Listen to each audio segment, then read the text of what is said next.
Listen, let me tell you a story about a man called Chike. Big, strong Chike. The kind of man who walked around the village like he owned the ground beneath his feet. But by the time I finish this story, you will laugh. Because this same Chike who made everyone afraid, he would soon become the most henpecked husband in the entire village. But wait, I'm getting ahead of myself. Let me start from the beginning. Chike married his first wife, Amara, when he was 25 years old. On their wedding day, everybody clapped and danced. Chike smiled like a man who had won the lottery. Amara was beautiful, quiet, and respectful. Her parents trained her well. She could cook, she could clean, and she never talked back to elders. Chike's chest swelled with pride. Finally, he thought, a woman who would obey him without question. But that smile on Chike's face, it disappeared faster than free food at a village meeting. One evening, Amara served him his dinner. The soup was warm, the fufu was soft, everything was perfect. But Chike tasted it and his face squeezed up like he had bitten a lemon. Amara, this soup is cold like ice. Are you trying to poison me? Poor Amara's hands started shaking. I'm sorry, my husband. Let me warm it for you now. Warm it? You should have brought it hot from the beginning. Do I look like a man who eats cold food? Am I a beggar? Now, let me tell you something. The soup was not cold at all. It was just not boiling hot. But Chike liked to find problems where there were none. If the food was too hot, he would complain. Too cold, he would complain. Just right, he would still find something to complain about. Maybe the plate was dirty. Maybe she served it with her left hand. Maybe the moon was not shining bright enough. Anything. Everything. That night, he slapped Amara for the first time, just like that. Her offense? Cold soup that was not even cold. Amara cried quietly in the corner while Chike ate his dinner and belched loudly, satisfied. This became the pattern of their marriage. Chike would find a reason, any reason, to raise his hand on her. The other villagers heard Amara's cries at night, but they turned their faces away. It's between husband and wife. We cannot interfere in people's marriages. The village women would see Amara at the stream with bruises on her arms, and they would shake their heads and whisper. But nobody did anything. Not her parents, not the elders, nobody. They all believed that a husband had the right to discipline his wife however he wanted. For 7 long years, Amara suffered. She became thin like a broomstick. Her eyes lost their shine. She stopped laughing. She stopped talking. She just existed, moving through life like a ghost. Every day she woke up, cooked, cleaned, and hoped that maybe today Chike will be in a good mood. But good moods were rare in Chike's house. Then one night, after Chike had beaten her particularly badly, Amara went to sleep and never woke up. Just like that, her body simply gave up. The village herbalist examined her and shook his head sadly. Her spirit left, he said. She was tired of suffering. Now, you would think that Chike would feel guilty, right? Wrong! This man cried at the funeral like he had lost the love of his life. Tears rolling down his cheeks like rain. Oscar-winning performance, I tell you. The villagers who didn't know the truth felt sorry for him. Poor Chike, he loved his wife so much. If only they knew. Chike buried Amara and observed the mourning period, but in his mind, he was already planning. He waited exactly 3 months, then he began looking for wife number 2. This time, he told himself, he would be smarter. He would find a woman from far away, someone who had not heard the stories about Amara. He traveled to a neighboring village, and that's where he found Nkem. Beautiful Nkem with her smooth skin and gentle smile. She was 22 years old, fresh, innocent looking, with eyes that stayed on the ground when men spoke to her. Perfect, Chike thought. This one will give me no trouble. Nkem's father was a poor farmer who was happy to receive Chike's bride price. My daughter is very obedient, he told Chike proudly.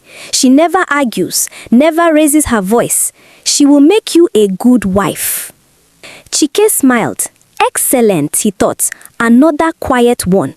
The wedding was small and simple. Nkem moved into Chike's house with her few belongings, and from day one, she was the perfect wife. She woke up before dawn to prepare breakfast. Their house was always clean. His clothes were always washed and ironed. When he spoke, she listened with her head bowed. When he shouted, she trembled. When he raised his hand as if to strike her, she flinched and cowered. Chike was very pleased with himself. Finally, a wife who knew her place. He would strut around the village, chest puffed out, telling other men, "You see, the secret is to establish authority from the beginning. Let them know who is the head of the house. My new wife, she doesn't even breed without my permission." The other men would nod and laugh, some jealous of how obedient Nkem seemed. 6 months passed like this. Chike became more and more comfortable. He became careless. He started treating Nkem the way he had treated Amara, thinking she would just accept it. He shouted at her. He threw food on the floor if it didn't please him. He started raising his hand threateningly. But Nkem never cried. She just watched him with those quiet eyes. What Chike didn't know was that Nkem was not what she appeared to be. You see, Nkem had done her homework before agreeing to marry Chike. She had asked questions. She had traveled to Chike's village before the wedding and talked to the women at the market. She heard every single story about Amara, how she suffered, how she died, everything. Nkem could have refused the marriage, but she didn't. Instead, she made a plan. She would marry this wicked man and teach him a lesson he would never forget. Her obedience was just an act. Her fear was fake. All those months, she was studying him like a student preparing for an exam, learning his habits, his weaknesses, his pride, waiting for the perfect moment to strike. That moment came on a Tuesday morning, 6 months after the wedding. Chike woke up that morning expecting his breakfast on the table as usual. But when he entered the kitchen, there was no food, nothing. The pots were cold, the table was empty. His anger rose like hot water boiling over. He stormed into the bedroom where Nkem was still lying in bed, calm as you please, reading a book. "Nkem, where is my food? Have you gone mad? Do you want to die?" Nkem slowly closed her book. She looked up at him with a small smile on her face. "Oh, Chike, good morning. Did you need something?" Chike's mouth fell open. Did she just speak to him like that, casually, like he was nobody? What kind of stupid question is that? Where is my breakfast? Nkem yawned and stretched. "Oh, that. Well, I was tired this morning, so I decided to sleep in. If you are hungry, the kitchen is right there. You have 2 hands, don't you?" For a moment, Chike just stood there, frozen in shock. Then his face turned red with rage. You useless woman. I will beat the nonsense out of you." He lunged toward her, his massive hand raised high, but Nkem was ready. In one swift movement, she rolled off the bed, grabbed his extended arm and twisted it behind his back with surprising strength. Before Chike knew what was happening, his face was pressed against the floor, his arm bent at an uncomfortable angle. Let me go, you witch!" Chike screamed, but he couldn't move. Nkem's grip was like iron. "Witch?" Nkem's voice was calm, almost cheerful. "No, my dear husband, not a witch, just a woman who knows how to defend herself. You see, before I married you, I visited your village. I asked about your first wife, Amara. I heard everything, every beating, every scream, how she died because of your wicked hands." Chike's blood ran cold. You knew?" "Oh yes, I knew everything, and I decided something. I decided that you needed to learn a lesson. So, I married you. I pretended to be afraid. I pretended to be weak. But I was just waiting for you to try your nonsense with me." She pressed his face harder against the floor. "Now, let me tell you how things will work in this house from now on. You will cook. You will clean. You will wash my clothes. You will fetch water. And you will do everything I say when I say it. If you refuse, I will go to the village elders and tell them everything about how Amara died. I have witnesses. I have evidence. They will chase you out of this village and you will have nothing. Nothing." "You can't do this," Chike gasped, his pride wounded more than his arm. "Oh, I can't." Nkem laughed and finally released him. Chike scrambled away from her, panting, confused, his world turned upside down.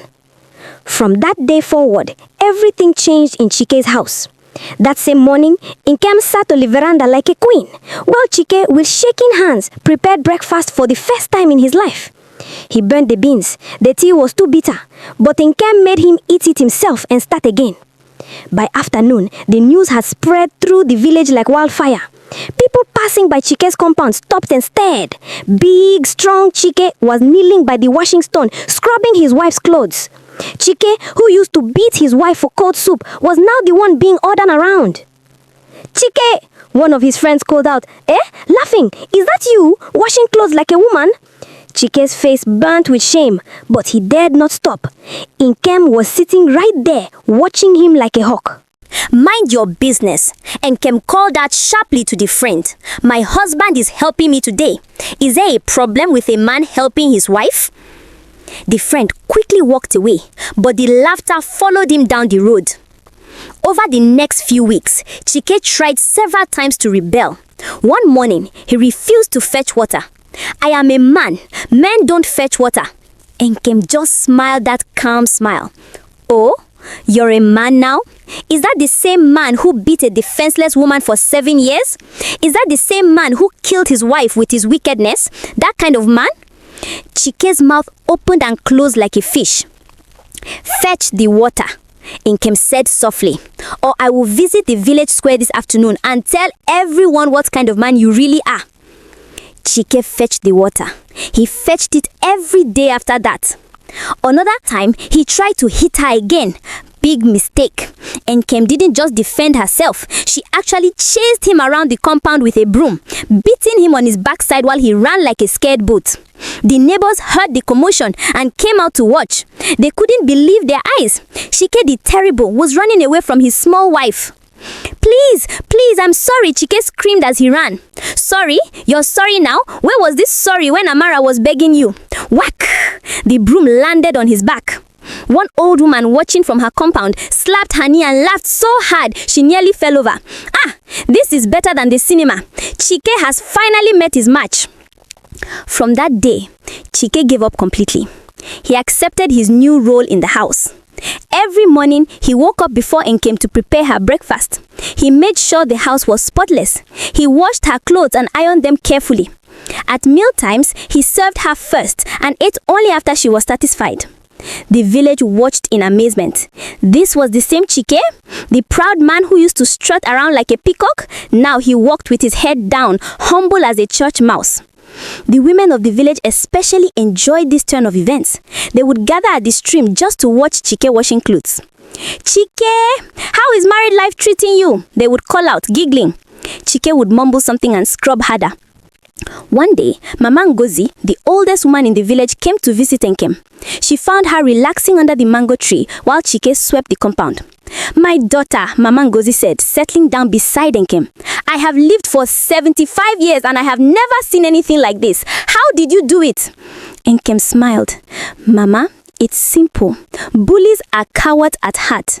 Chike was brave only when he faced people weaker than him. But when he met someone who could match his strength, he crumbled like old bread." "But my dear, are you not afraid he will get his courage back someday and try to harm you?" Nkem shook her head. "No, Mama. I broke something inside him that can never be fixed. His pride. And without his pride, Chike is nothing. Besides, I remind him every day that I have people watching. If anything happens to me, the whole village will know who did it." Mama Ngozi nodded approvingly. "You are a wise woman. I wish someone had done this for Amara." "That's why I am doing it now, Mama, for Amara, for every woman who suffered and had no one to defend her.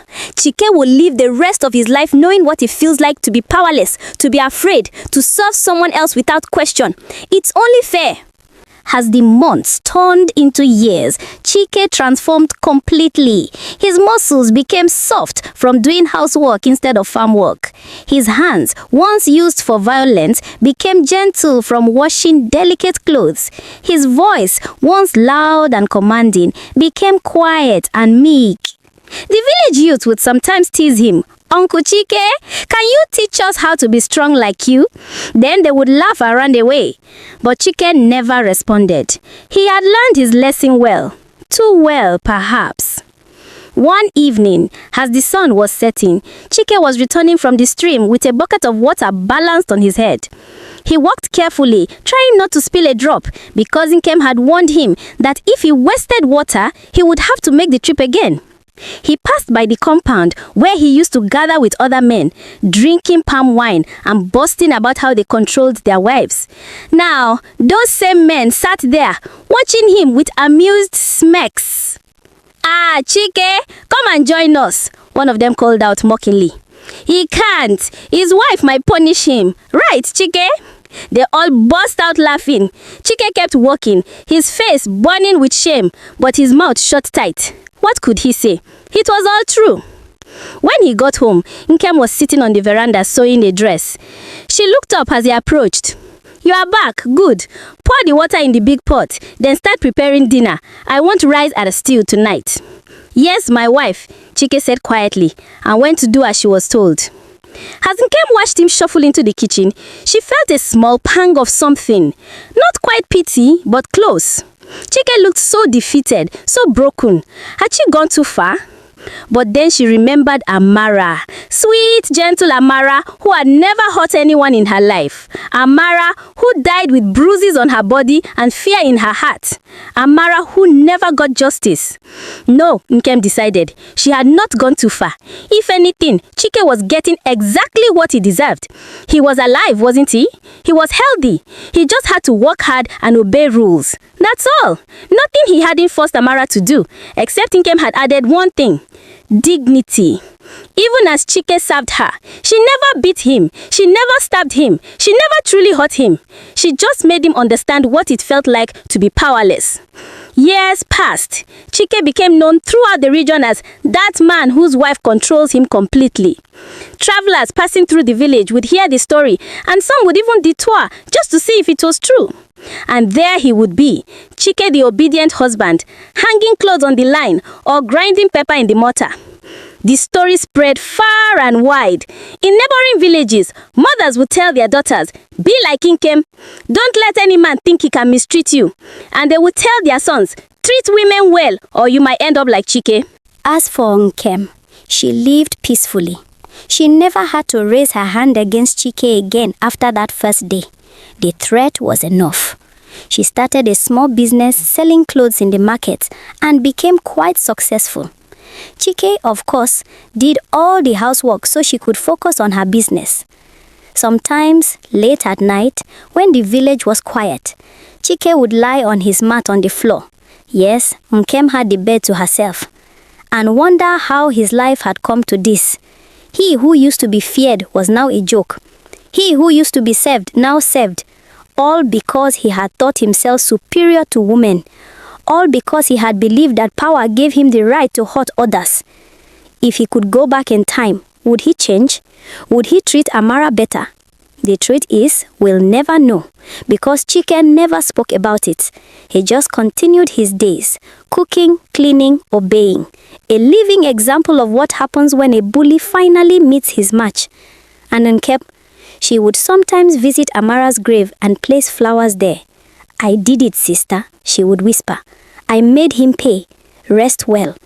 The village elders who had once ignored Amara's suffering now looked at Nkem with a mixture of fear and respect. She had done what they failed to do. She had brought justice, even if it was served cold. So remember this story. Remember Chike, who wanted a quiet wife but married his match instead.